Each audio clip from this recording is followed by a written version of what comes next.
ಪ್ರಪ್ರಥಮವಾಗಿ ನಾನು ನಿಮಗೆ ದೀಪಾವಳಿ ಹಬ್ಬದ ಶುಭಾಶಯವನ್ನು ಹೇಳೋನಾಗಿದ್ದೇನೆ.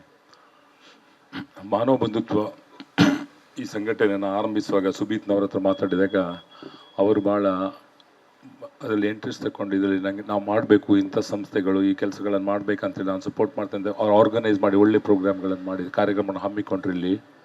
ಅದೇ ರೀತಿ ವಿದ್ಯಾರ್ಥಿ ಬಂಧುತ್ವ ಇದರ ಬಗ್ಗೆ ಅವರಿಗೆ ತಿಳಿಸಿದಾಗ ಕರ್ನಾಟಕದಲ್ಲೇ ಇಂಥ ಸಭೆಯನ್ನು ಅವರು ಪ್ರಥಮವಾಗಿ ನೀವೆಲ್ಲ ಸೇರಿ ಮಾಡಿದ್ರಿ ಅಂತ ಹೇಳಿದರೆ ಈ ಕರ್ನಾಟಕದಲ್ಲಿ ನೀವು ಎಲ್ಲರಿಗಿಂತ ಒಂದು ಹೆಜ್ಜೆ ಮುಂದೆ ಇದ್ದೀರ ಅಂತೇಳಿ ಖಂಡಿತ ತಪ್ಪಾಗೋದು.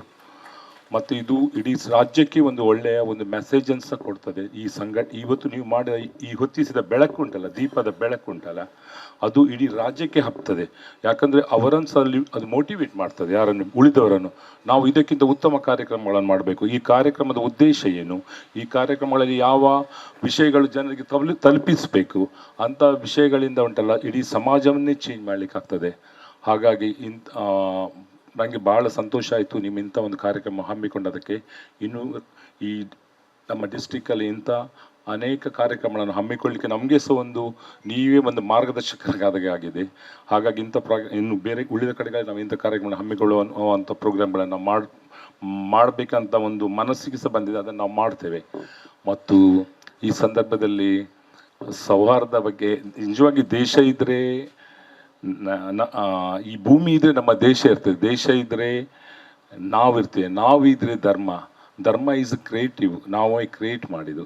ಯಾಕಂದರೆ ಒಂದು ಸೌಹಾರ್ದ ಬಗ್ಗೆ ಹೇಳುವಾಗ ನಾನು ಸಹ ನನ್ನ ಅನೇಕ ವರ್ಷಗಳನ್ನು ನನ್ನ ಕಾಲೇಜ್ ಹೋಗೋ ದಿನಗಳಲ್ಲಿ ಒಂದು ದೇವದಾಸ್ ಹೆಗ್ಡೆ ಅಂತೆ ಅವರ ಮನೆಯಲ್ಲಿ ಕಳೆದಿದ್ದೆ. ಅವರ ತಾಯಿ ನನ್ನನ್ನು ಒಬ್ಬ ಕ್ರಿಶ್ಚಿಯನ್ ಅಂತ ನೋಡಲಿಲ್ಲ. ಅವರ ಮಕ್ಕಳು 4 ಗಂಡು ಮಕ್ಕಳೆಲ್ಲ ನನ್ನ ಮಗನಾಗೆ ನೋಡ್ತಿದ್ರು. 2 ಇಡ್ಲಿ ಅವರು, ಯಾಕೆ ನನಗೆ ಸಹ 2 ಇಡ್ಲಿ ಹಾಗೆ ತಿನ್ನಲಿಕ್ಕೆ. ಮತ್ತು ಪ್ರತಿಯೊಂದರಲ್ಲಿ ನನಗೆ ದೀಪಾವಳಿ ಹಬ್ಬದ ನೆನಪು ಈಗ ಸಹ ಬರ್ತದೆ. ಯಾಕಂದರೆ ನರಕ ಚತುರ್ದಶಿ ದಿನ ಅಲ್ಲಿ ನಾವು ಆ ಕಾಯಿನ್ ಹಾಕಿ ಬಿಸಿ ನೀರು ಸ್ನಾನ ಮಾಡಿ, ಆಮೇಲೆ ದೀಪಾವಳಿ ದಿನ ಗದ್ದೆಗೆ ಹೋಗಿ ಬಲೀಂದ್ರ ಕರೆದು ಇದು ನಿರಂತರ ನಾವೆಲ್ಲ ಮಾಡಿಕೊಂಡು ಬಂದದ್ದು. ನಮಗೆ ಬೇಸರ ಏನಂದರೆ ನಮ್ಮ ಮಕ್ಕಳಿಗೆ ಈ ಸಂಸ್ಕೃತಿ ಗೊತ್ತಿಲ್ಲಲ್ಲ, ಇದನ್ನು ತಿಳಿಸ್ಲಿಕ್ಕೆ ಆಗೋದಿಲ್ಲ ಅಂತ ಮನಸ್ಸೊಳಗೆ ಒಂದು ಬೇಸರ ಉಂಟು.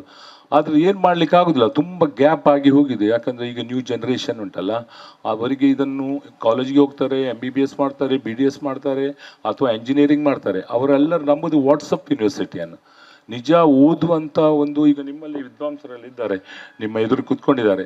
ಇವರ ಹಾಗೆ ಓದಿ ಸತ್ಯ ವಿಷಯಗಳನ್ನು ತಿಳಿದು ಜನರಿಗೆ ತಿಳಿಸೋ ಏನಾಗಿದೆ ಅಂದರೆ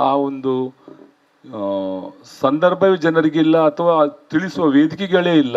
ಅದಕ್ಕೆ ಅವರಿಗೆ ನಾವು ಇದನ್ನು ಓದಬೇಕಂತ ಇದು ಸಹ ಬರುತ್ತೆ. ಜಸ್ಟ್ ನೋಡ್ತಾರೆ, ಅವರದ್ದು ಕಾಲೇಜುಗಳಲ್ಲಿ ಅವರ ಸ್ಟಡೀಸ್ ಮಾಡ್ತಾರೆ, ಜಸ್ಟ್ ಸಾಮಾಜಿಕ ವಿಷಯಗಳಲ್ಲಿ ಸ್ವಲ್ಪ ವಾಟ್ಸಪ್ ನೋಡಿ ಏನೋ ಮಾತಾಡ್ತಾರೆ, ಅದನ್ನು ನಂಬ್ತಾರೆ. ವಿದ್ಯಾರ್ಥಿ ವೃಂದ ಅವರು ಏನು ಮಾಡಬೇಕಂದ್ರೆ ಮೊದಲನೇದಾಗಿ ಆ ಸುಳ್ಳುಗಳನ್ನು ಯಾವುದೇ ವಿಷಯಗಳಿಗೆ ಗೊತ್ತಾದಾಗ ಅದು ಸತ್ಯವ ಸುಳ್ಳ ಅಂತ ವಿಮರ್ಶೆ ಮಾಡಬೇಕು. ನಾವು ಫಸ್ಟಿಗೆ ಮನುಷ್ಯನಲ್ಲಿ ವಿವೇಕ ಇರಬೇಕು, ಅದನ್ನು ಯೂಸ್ ಮಾಡಬೇಕು, ವಿವೇಚನೆ ಇರಬೇಕು. ಆಮೇಲೆ ಉಂಟಲ್ಲ, ನಾವು ಯಾವುದೇ ವಿಷಯಗಳಿರಲಿ ನೀವು ಬ್ಲೈಂಡ್ಲಿ ನಂಬಲಿಕ್ಕೆ ಹೋಗಬೇಡಿ. ಅದರ ಸತ್ಯ ಸುಳ್ಳ ಅಂತ ತಿಳಿದುಕೊಂಡು ಮತ್ತೆ ಅದನ್ನು ನೀವು ಫಾರ್ವರ್ಡ್ ಮಾಡೋದ ವಿಷಯಗಳನ್ನು ತಿಳಿಸುವಂಥ ಇದನ್ನು ನೀವು ಮಾಡಬೇಕಂತೇಳಿ ನನ್ನ ಮನವಿ. ಮತ್ತು ಈ ವಿದ್ಯಾರ್ಥಿ ಬಂಧುತ್ವ ವೇದಿಕೆ ಉಂಟಲ್ಲ, ಇದು ನಿಮಗೆ ಅವೇರ್ನೆಸ್ಗೋಸ್ಕರವೇ ಮಾಡಿದ ಈ ಕಾರ್ಯಕ್ರಮಗಳು ಇದರಲ್ಲಿ ಇರುವುದು ಹೆಚ್ಚಾಗಿ. ಆದ್ದರಿಂದ ತಾವೆಲ್ಲರೂ ಇದರಲ್ಲಿ ಇನ್ನೂ ಹೆಚ್ಚಾಗಿ ಭಾಗವಹಿಸಿ ನಮ್ಮ ಜನರಿಗೆ ಇದನ್ನು ತಿಳಿಸಿ ಸಮಗ್ರ ಭಾರತವನ್ನು ಕಟ್ಟುವುದರಲ್ಲಿ ತಾವೆಲ್ಲರೂ ಇದರಲ್ಲಿ ಸೇರಿ ಇದನ್ನು ಸಮಗ್ರ ಭಾರತವನ್ನು ಕಟ್ಟುವುದರಲ್ಲಿ ಸಹಕರಿಸಬೇಕಾಗಿ ಕೇಳಿಕೊಂಡು ಮತ್ತೆ ನನ್ನನ್ನು ಇಲ್ಲಿ ಕರೆಸಿ ಇವತ್ತು ನನಗೆ ಇಲ್ಲಿ ಮಾಡಲಿಕ್ಕೆ 2 ಮಾತನ್ನು ಮಾತಾಡಲಿಕ್ಕೆ ಅವಕಾಶ ಕೊಟ್ಟಿದ್ದೆ. ನಮ್ಮೆಲ್ಲರಿಗೆ ಮತ್ತೊಮ್ಮೆ ನನ್ನ ದೀಪಾವಳಿ ಶುಭಾಶಯವನ್ನು ಹೇಳಿ ನನ್ನ ಮಾತನ್ನು ಇಲ್ಲಿಗೆ ಮುಗಿಸ್ತೇನೆ. ಜೈ ಹಿಂದ್.